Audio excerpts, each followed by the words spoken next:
Hello, my dear Gemini, and Happy New Year! I am so happy that you're here with me, Oliver, at Wellness Beyond Intuition. Um, it is a brand new year. Yay! 2023 should be one of those years that I think it's going to be much better than last year. Last year was also last year. It was just last year, like the new year is just a new year, right? So there you go. But welcome here, and I am so happy that you could join me, as always. Oh, I'm going to shuffle at the same time. That's me just multitasking. Not very good at it. Hit the like button if you feel like it, if this resonates with you. Also, remember to check out your other placement, Moon, Rising, and Venus and Jupiter. I will be doing a separate video on why Jupiter, because a lot of people are asking me, because they don't hear that very often. But I will give you my ideas around that, because I think it is important. It'll change your life if you listen to that placement as well, big time. But you need to know why, and I realize that sometimes can be a little confusing. Why that placement? I get it, and that's why I'm going to do a separate video on that. We're also going to go into a little bit more, because these are like wherever the cards they fall. So it's not always just about romance, and not always just about career or finances, etc. So we are going to do other videos throughout the months here. Now we're going to get really busy with this channel, and there's going to be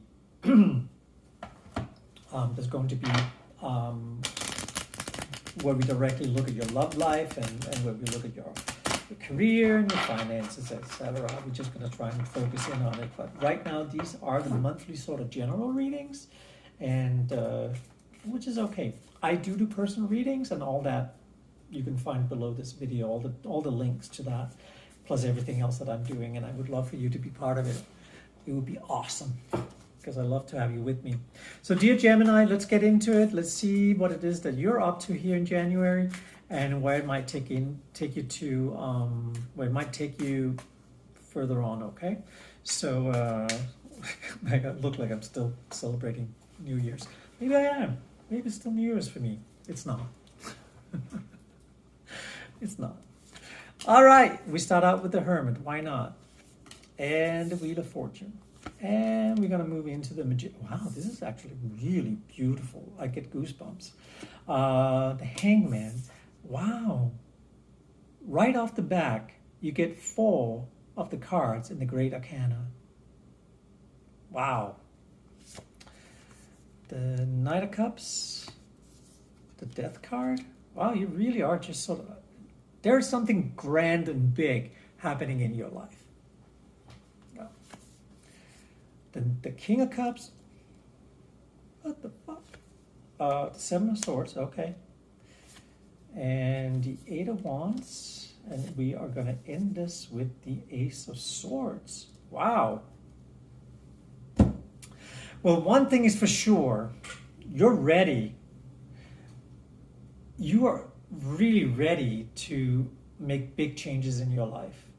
And you are pretty much starting now. The Great Arcana is quite the journey of life, almost like the hero's journey.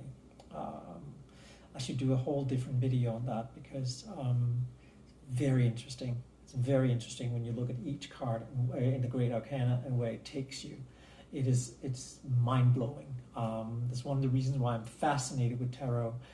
Some people say it's the work of the devil, but I don't necessarily see that. It's a way of seeing life. It's telling a story. And remember, back in the old days, we didn't have the internet, we didn't have computers, we didn't have ways to gather information, and I don't know how well psychology and so on and so forth was actually developed, but this was a way to find information, and it still is to this date. It's an ancient way of looking at life and bringing it into our own experience.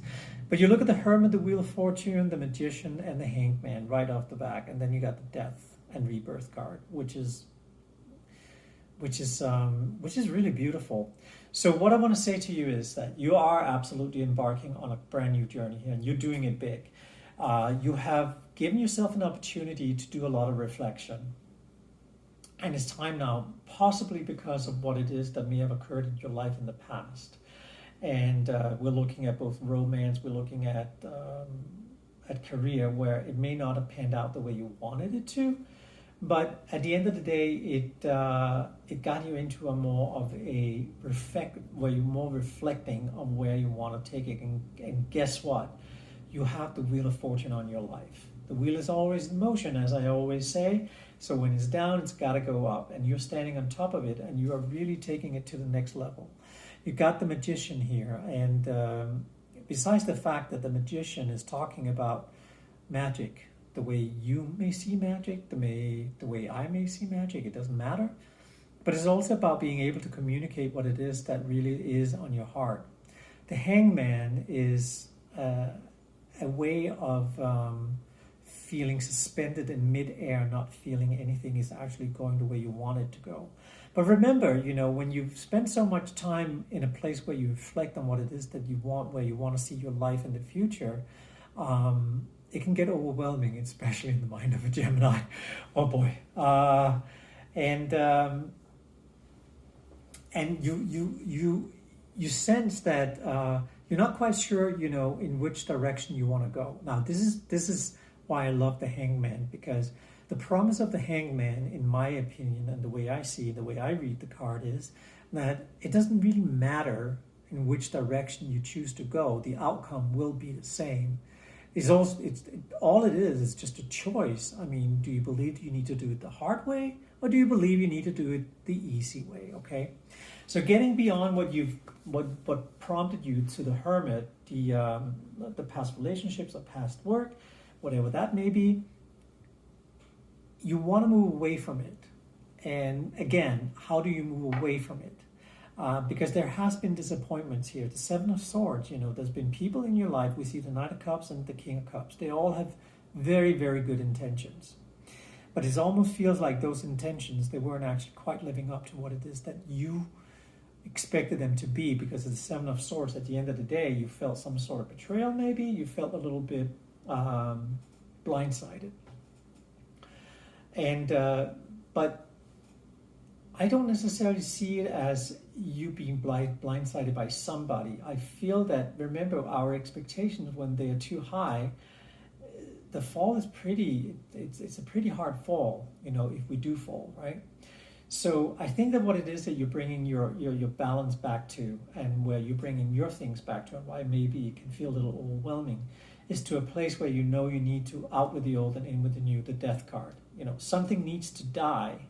I know that sounds really horrible, but something needs to die in order for something new to be. And this is one of the reasons I love this Death card, because it doesn't just say death, it says rebirth. All right? Can you see that? So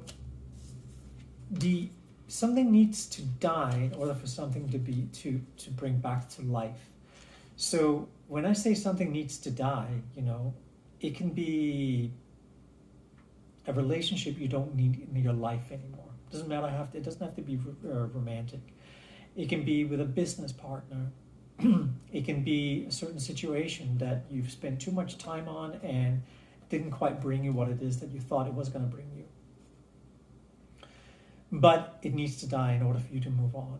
And move on you will with the Eight of Wands. It's a promise that it will happen really beautifully once you gather all your information, and once you allow yourself to use the time. I mean, it takes courage to be in the more reflective mode, so to speak, and be more reflective about life. It takes courage.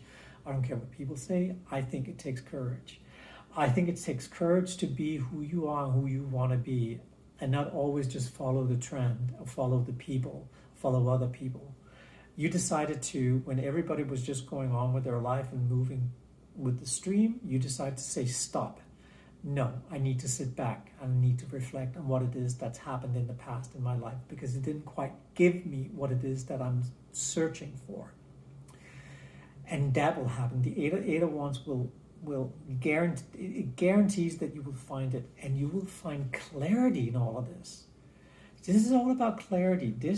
I would even say that 2023 is about clarity for you, because one thing I can tell you, your life is not going to be the same anymore. It's going to be new. It's going to be brand new. And it's going to be delicious.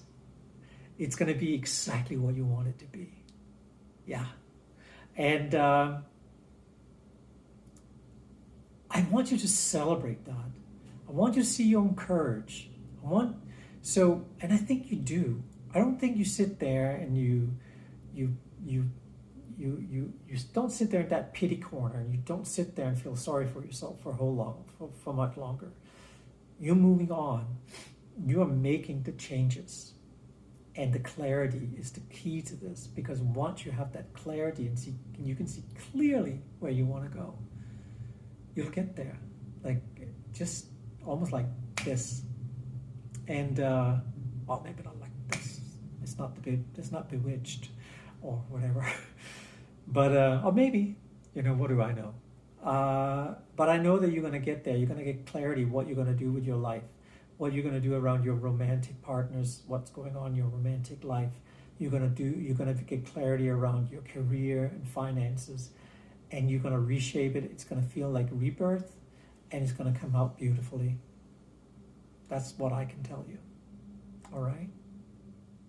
Hit that like button, please. And I'll see you back here in February. Have a wonderful January.